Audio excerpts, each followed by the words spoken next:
দর্শক স্বাগত 3 মিনিটের খবরে। রাজধানীর মহাখালী এলাকায় ফের অবরোধ কর্মসূচি পালন করছেন সরকারি তিতুমির কলেজের শিক্ষার্থীরা। সোমবার রাত 10টা পর্যন্ত টানা ব্যারিকেড কর্মসূচি পালনের ঘোষণা দিয়েছেন তারা। রবিবার রাত 11টার দিকে কলেজের মূল ফটকের সামনে সংবাদ সম্মেলনে এই ঘোষণা দেওয়া হয়। এ সময় তারা সোমবার থেকে অনির্দিষ্টকালের জন্য তিতুমির কলেজ শাটডাউন ঘোষণা করেন। তিতুমিরকে বিশ্ববিদ্যালয় ঘোষণার দাবিতে তারা অনেকদিন ধরেই আন্দোলন করছেন। তবে শিক্ষা উপদেষ্টা অধ্যাপক ড ওয়াহিদুদ্দিন মাহমুদ বলেছেন, তিতুমির কলেজকে বিশেষ কোনো সুবিধা দেওয়ার সুযোগ নেই, কেননা ঢাকার 7টি কলেজ নিয়ে একটি স্বতন্ত্র বিশ্ববিদ্যালয় করার প্রক্রিয়া চলছে। তিনি বলেন, দাবির মুখে সরকার আর কোনো বিশ্ববিদ্যালয় স্থাপন করবে না।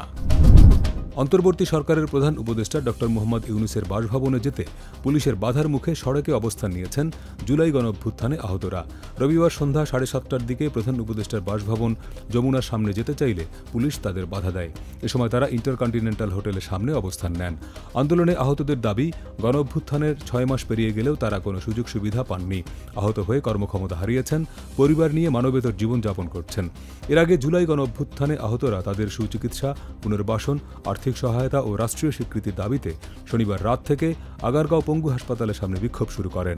পরদিন সকাল থেকে আগারগাঁও ও শ্যামলী মিরপুর সড়ক অবরোধ করে দিনভর বিক্ষোভ করেন।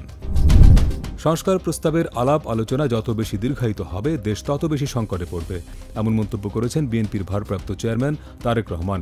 রবিবার বিকেলে ঢাকা মহানগর দক্ষিণ আয়োজিত এক কর্মশালায় ভার্চুয়ালি যুক্ত হয়ে তারেক রহমান বলেন, সংস্কারের আলাপ দীর্ঘায়িত করা যাবে না, কেননা সংস্কার আলাপ যত দীর্ঘায়িত হবে তত বেশি ষড়যন্ত্রকারীরা ষড়যন্ত্র করার সুযোগ পাবে।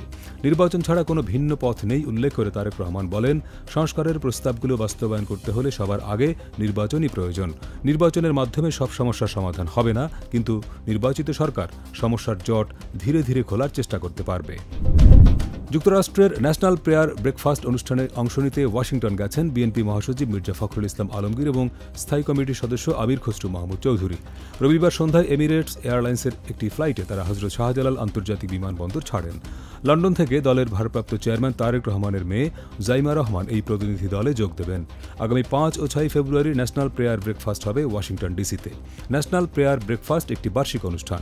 এটি যুক্তরাষ্ট্রের জাতীয় ও আন্তর্জাতিক নেতাদের মধ্যে সংলাপের একটি প্ল্যাটফর্ম। দিনাজপুরের বিরামপুর উপজেলায় রেল ক্রসিংয়ে ট্রেন ও ট্রাকের সংঘর্ষে 2 জন নিহত হয়েছেন। রবিবার দিবাগত রাত 2টার দিকে এই ঘটনা ঘটে। নিহতরা ওই ট্রাকের চালক ও হেলপার। পুলিশ ও প্রত্যক্ষদর্শীরা বলছেন, ঢাকাগামী একতা এক্সপ্রেস ট্রেন ও 10 চাকার পাথর বোঝাই ট্রাকের মুখোমুখি সংঘর্ষ হয়। গেটম্যানের অসতর্কতার কারণে এই দুর্ঘটনা ঘটেছে বলে অভিযোগ উঠেছে। এদিকে ঢাকা ভাঙা এক্সপ্রেসওয়ের মাদারীপুরের শিবচর এলাকায়ও বাস চাপায় ট্রাকের চালক ও হেলপার নিহত হয়েছেন। এছাড়া নওগাঁ বগুড়া মহাসড়কে বালুবাহী ড্রাম ট্রাকের চাপায় 3 মোটরসাইকেল আরোহী নিহত হয়েছেন। তারা 3 জন বন্ধু এবং এবছরের এইচএসসি পরীক্ষার্থী ছিলেন। এতক্ষণ সাথে থাকার জন্য ধন্যবাদ।